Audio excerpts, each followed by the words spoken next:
Saudi pro ലീഗിലെ super പോരാട്ടത്തിൽ Cristiano റൊണാൾഡോയുടെ അൽ നസറിനെ പരാജയപ്പെടുത്തി കരീം ബെൻസെമയുടെ Al Ittihad. King Abdullah sports സിറ്റിയിൽ നടന്ന മത്സരത്തിൽ 1-നെതിരെ 2 ഗോളുകൾക്കായിരുന്നു അൽ ഇത്തിഹാദിന്റെ വിജയം. രണ്ടാം പകുതിയിലായിരുന്നു ഗോളുകളെല്ലാം പിറന്നത്. മത്സരത്തിന്റെ 55-ാം മിനിറ്റിൽ കരീം ബെൻസെമയുടെ ഗോളിൽ അൽ ഇത്തിഹാദ് മുന്നിലെത്തി. എന്നാൽ 2 മിനിറ്റിനുള്ളിൽ അൽ നസറിന്റെ മറുപടി ഗോളെത്തി.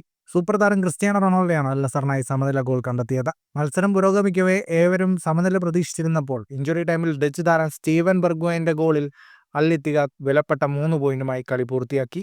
ജയത്തോടെ അൽ ഇത്തിഹാദ് പ്രോ ലീഗിലെ 1-ാം സ്ഥാനത്ത് തന്നെ തുടരും. പരാജയത്തോടെ അൽ നസർ 4-ാം സ്ഥാനത്തേക്ക് വീണു. മത്സരത്തിന്റെ കണക്കുകളിലേക്ക് വന്നാൽ 62% ബോൾ പൊസിഷൻ അൽ നസറിനായിരുന്നു. 11ഓളം ഷോട്ടുകൾ അൽ നസർ ആകെ തൊടുത്തു. 4 ഷോട്ട് ഓൺ ടാർഗറ്റ്. 539 പാസുകൾ 86% കൃത്യതയോടെ അൽ നസർ പൂർത്തിയാക്കി. 11 ഷോട്ടുകൾ തന്നെയാണ് അൽ ഇത്തിഹാദും തൊടുത്തത്. 6 ഷോട്ട് ഓൺ ടാർഗറ്റ്. 330 പാസുകൾ 81% കൃത്യതയോടെ അൽ ഇത്തിഹാദ് പൂർത്തിയാക്കി. സൗദി പ്രോ ലീഗിൽ 13 മത്സരങ്ങളിൽ 36 പോയിന്റുമായാണ് അൽ ഇത്തിഹാദ് 1-ാം സ്ഥാനത്ത് തുടരുന്നത്. 13 മത്സരങ്ങളിൽ 25 പോയിന്റുള്ള അൽ നസർ 4-ാമതാണ്. ലീഗിൽ 12 മത്സരങ്ങളിൽ നിന്ന് 31 പോയിന്റുള്ള അൽ ഹിലാലാണ് 2-ാം സ്ഥാനത്ത്. 13 മത്സരങ്ങളിൽ 28 പോയിന്റുള്ള അൽ ഖദീസിയയാണ് 3-ാം സ്ഥാനത്ത്. ഫുട്ബോൾ ലോകത്തെ കൂടുതൽ വാർത്തകൾക്കും വിശേഷങ്ങൾക്കുമായി സ്പോർട്സ് കഫേ ഇപ്പോൾ തന്നെ സബ്സ്ക്രൈബ് ചെയ്യുക.